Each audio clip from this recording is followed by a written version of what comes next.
Welcome. We're going to have a short video discussing the EFAST. Now, the FAST has been known as the Focus Assessment with Sonography and Trauma. The EFAST adds the word extended, so it's the Extended Focus Assessment with Sonography and Trauma. This is one of the earliest EM focus applications for point-of-care ultrasound. Over time, the use has been expanded throughout penetrance into emergency medicine and other areas. And as you can see, even ATLS has caught up, where the DPL is no longer mandatory but optional, and the FAST can be used as a replacement skill station. Now, there's practice guidelines for the performance of the FAST, and this is a guideline provided by the American Institute of Ultrasound and Medicine in cooperation with the American College of Emergency Physicians. The FAST exam will be performed with a curvilinear or a phased array probe in an abdominal preset. Abdominal preset means that the indicator will be pointed towards the patient's head or towards their right side. Our first view is going to be a subxiphoid view, indicator pointed towards the patient's right side. Then we're going to do an IVC view, which is a sagittal view of the IVC as it goes through the liver to enter the right atrium, indicator towards the patient's head. A coronal right upper quadrant, indicator towards the head. A coronal left upper quadrant, indicator towards the head. We are then going to do a sagittal view of the pelvis, indicator towards the head, and then a transverse of the pelvis, indicator towards the patient's right. Our final views are going to be sagittal views at the second intercostal space in the midclavicular line, looking for the presence or absence of pneumothorax, and we're going to do the right and left chest. So in another schematic presentation, first view is subxiphoid, indicator towards the right. Second view, IVC, indicator towards the head.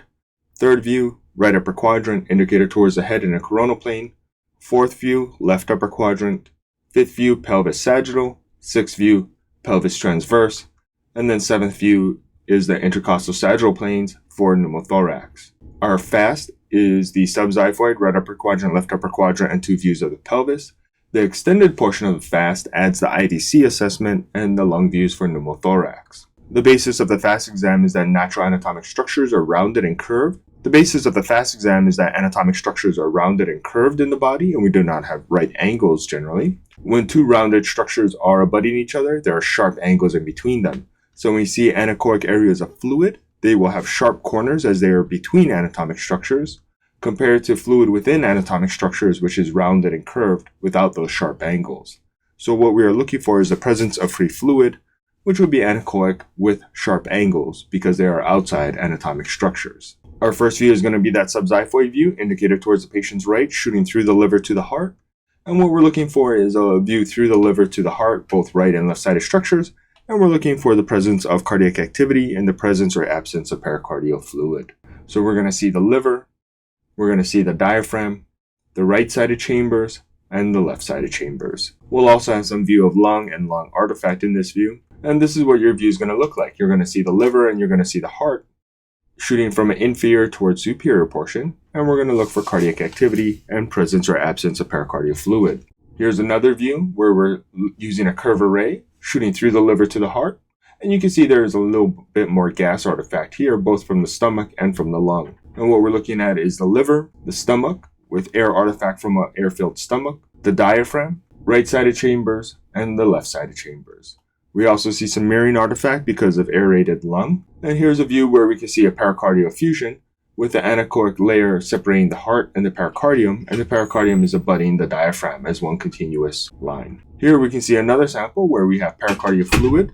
Here we can see another example where we have pericardial fluid and a pericardial effusion. We also see the presence of pericardial clot within that pericardial space. Here we see pericardial effusion. However, this is concerning because the pericardial effusion is actually impacting cardiac function. We see that the right-sided structures, both the right atrium and the right ventricle, are not contracting normally. Instead, they have this undulating or collapsing effect, and that's because of the pericardial fluid inducing a tamponade physiology.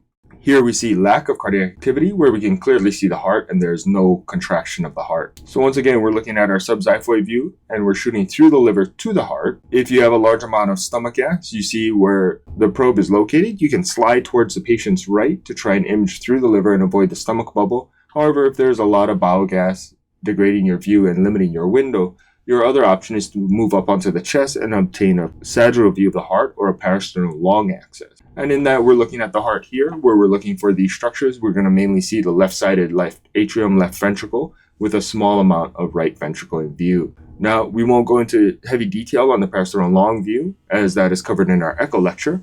But this is an alternative view where you can see the cardiac activity and presence or absence of pericardial fluid should your abdominal window be limited. We can see a posterior pericardial effusion with the anechoic wedge separating the heart and the pericardium. Here you can see a pericardial effusion in the parasternal long view surrounding the heart, and it is actually impacting cardiac function. You can see the right ventricle having some impaired contraction.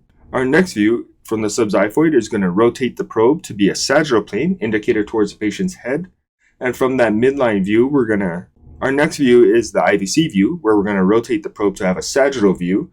And while imaging at the midline, we're going to tilt the probe slightly to the patient's right to image the IVC, which is just to the right of midline. And you can see here we convert from that subxiphoid view to image through the liver to the IVC as it enters the right atrium. And this is what we're looking for. We're looking for the IVC traveling through the liver to confirm that it is the IVC and as it enters the right atrium. Those two anatomic boundaries allow us to identify the IVC reliably, meaning it travels through the liver and connects to the right atrium. We'll see the liver itself, the diaphragm, the IVC, the right atrium, the right ventricle. Here you can see a view where we're seeing the IVC running through the liver. We see liver in the near field and the far field, and you see how it connects to the right atrium. Here's another view where we can clearly see the IVC running through the liver to the right atrium, and you can see some respiratory motion as the patient breathes. The IVC collapses, denoting a lower preload than the previous example where the IVC did not collapse. So what we're looking for in this view to make sure we're identifying the correct structure is liver on both sides of the IVC, meaning the IVC runs through the liver, not behind it like the aorta. And we're looking for the right atrium, which then lets us identify this tubular anechoic blood vessel as the IVC. And you can see here well-inflated IVC versus a very flat IVC.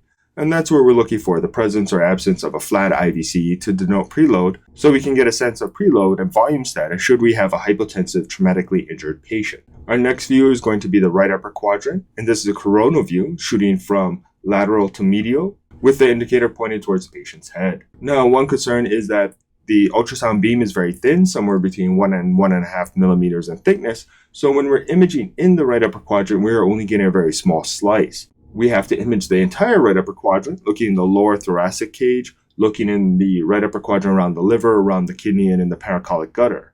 So while this is a very thin beam and a very thin section, there's a large area to view.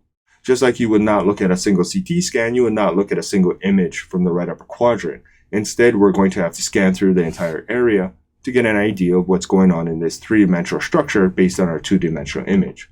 So we're going to start in the posterior area, and we're going to come anterior, and we're going to move throughout the interface and move anterior and posterior, scanning through the entire three-dimensional area to get our information. This is one of our cardinal views of the right upper quadrant, and you can see we're imaging from lateral, seeing the ribs, to medial, seeing the spine. We're looking at the liver, the kidney, the inner space between the liver and the kidney, the hepatorenal space, or Morrison's pouch as it's commonly known.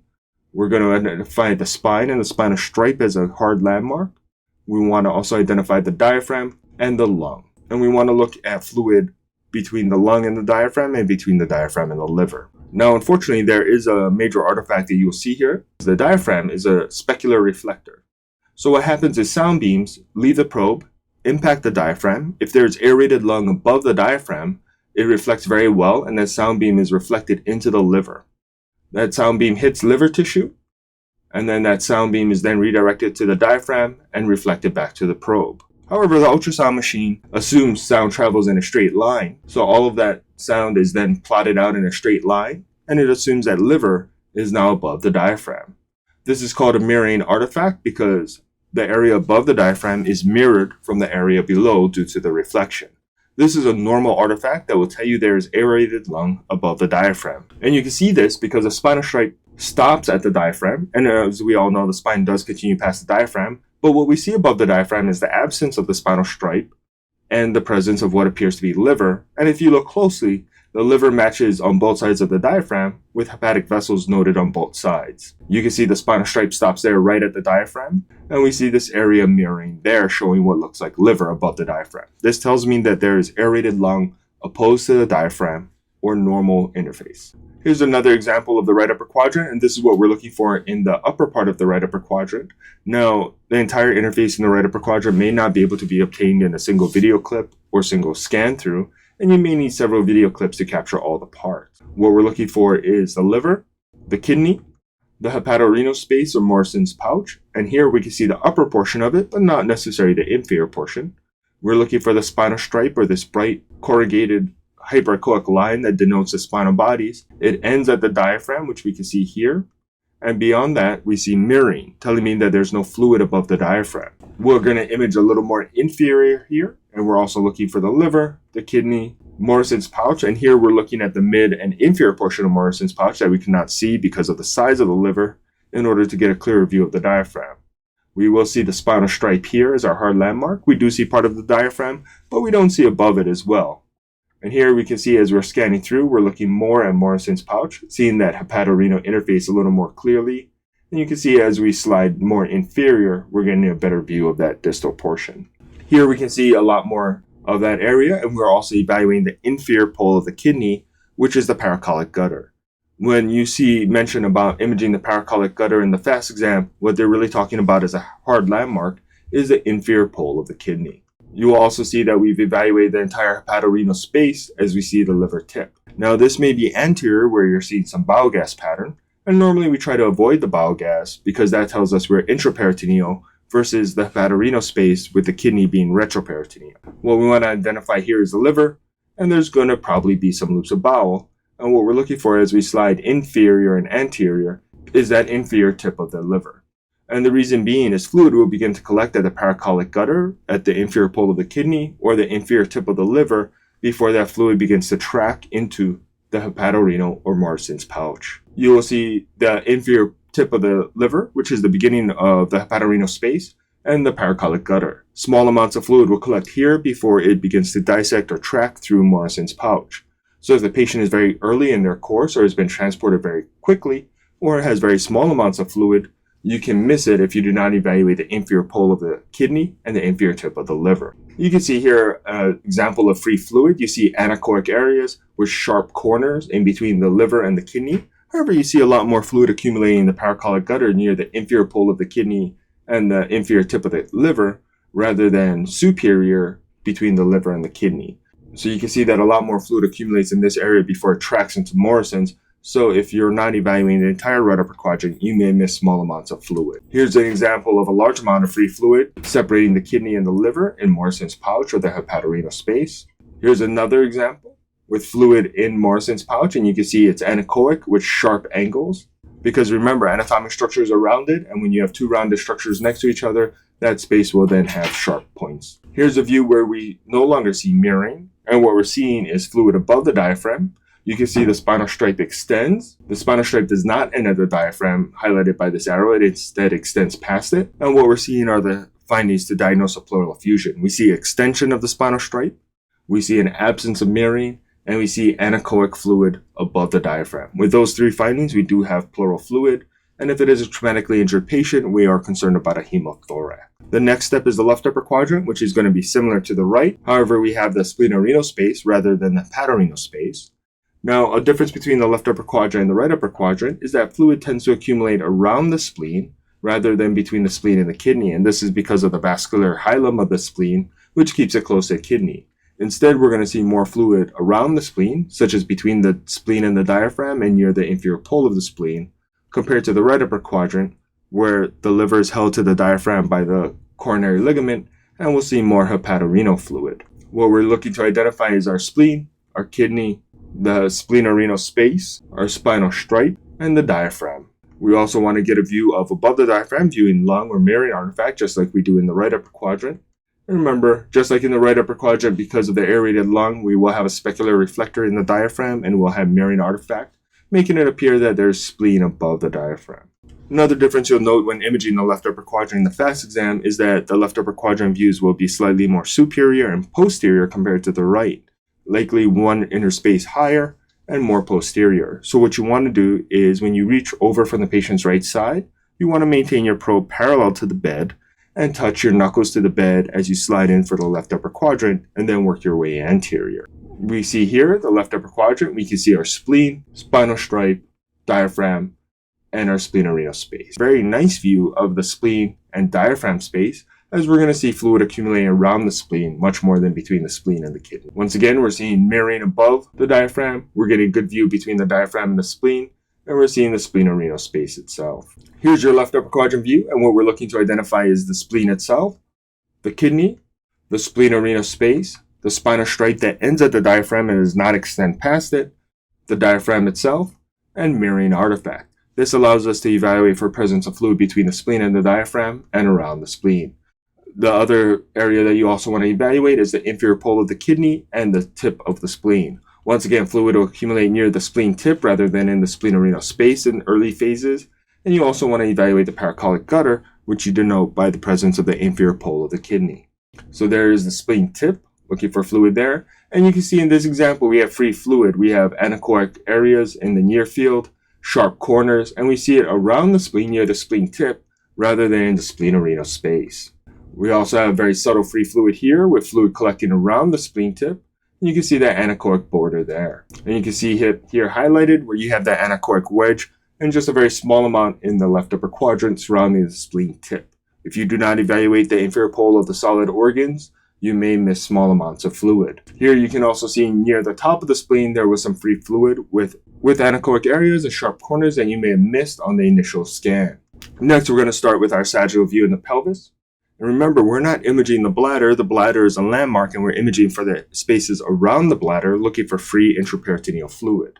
The reason we start off in the sagittal view is because it is easier to evaluate for free fluid behind the bladder and solid organs, and the fluid will be tracked towards midline. The other reason is that if the bladder is decompressed, you may have some difficulty finding all of your landmarks. Rather than trying to differentiate bowel gas and decompressed bladder, starting the sagittal view allows you to identify the pubic symphysis as a bony landmark. After the pubic symphysis, we're going to identify some landmark organs. If it is a female patient, we're going to identify the vaginal stripe, then the bladder, uterus, and we're looking for fluid in the anterior cul-de-sac and the posterior cul-de-sac. If it is a male patient, we are still looking for the pubic symphysis as our hard target bony landmark, the bladder, the retrovesicular space, and we also want to identify the prostate. And as we're scanning through, we can see the bladder, and we do have some posterior acoustic enhancement because the bladder is filled with fluid. So you may have to adjust your far field gain in order to differentiate tissue layers and pick out free fluid.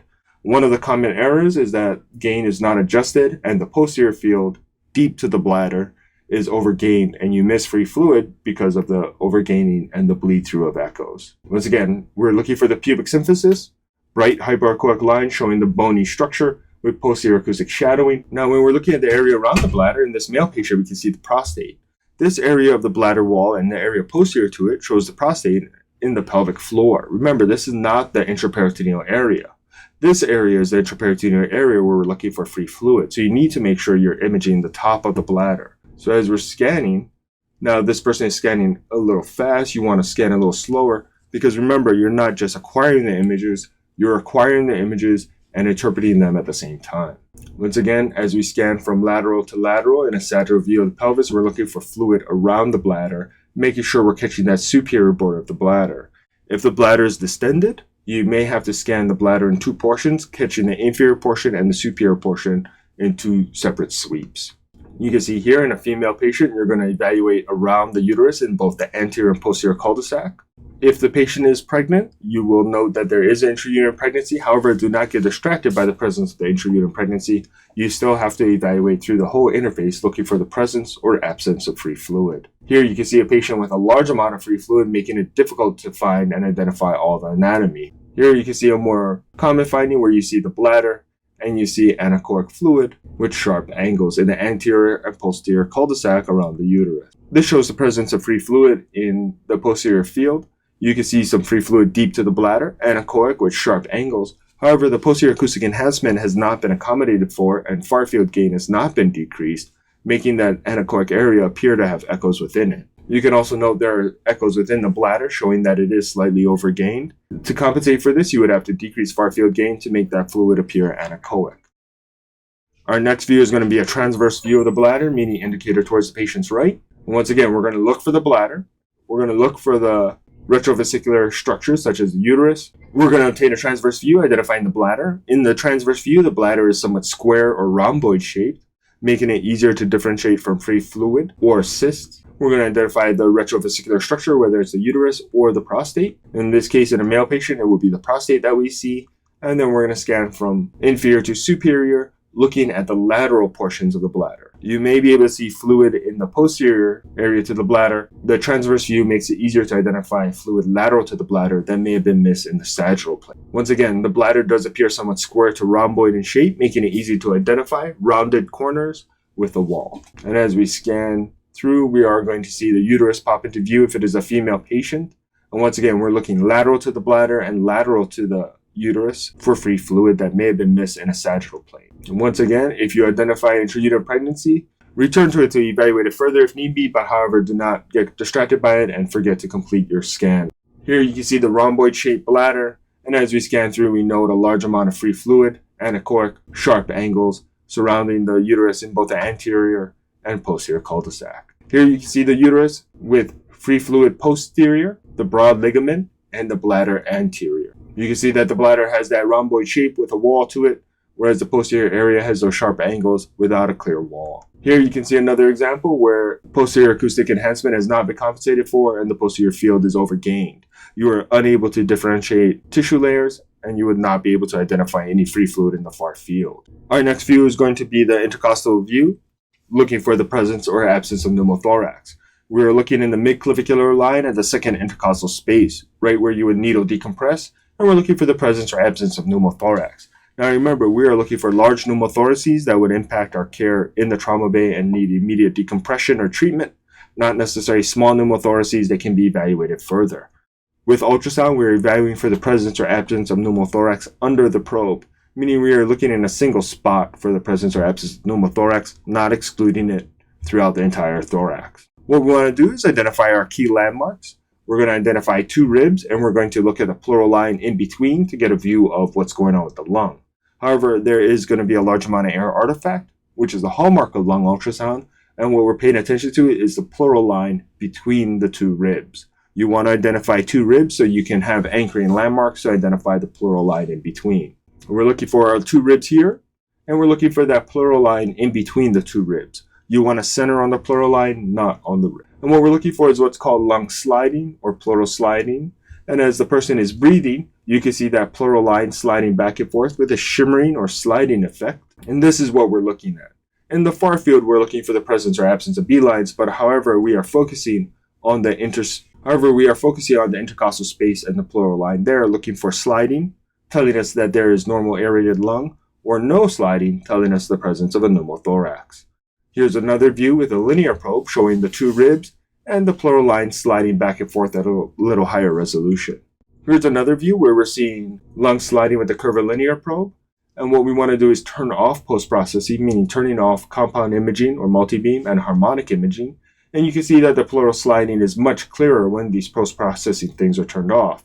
They try to suppress artifacts and may reduce sliding. If you are unsure if you see lung sliding with these items on, be sure to turn off both harmonic and multi-beam or compound imaging to highlight sliding to ensure that there is lung sliding or no lung sliding. The other option to evaluate for lung sliding is the use of M mode. And what happens is you evaluate the pleural line, you drop your M mode spike through it, and you're looking at the M mode tracing. And this allows you a better view of presence or absence of lung sliding. So if you see lung sliding clearly on B mode or 2D imaging, you don't have to do M mode. However, if you're unsure, that's where M mode will come in handy to help you differentiate. You drop the M mode spike through the pleura, and what happens is everything along that M mode spike is plotted over time. So you see that single line plotted over time on the x-axis.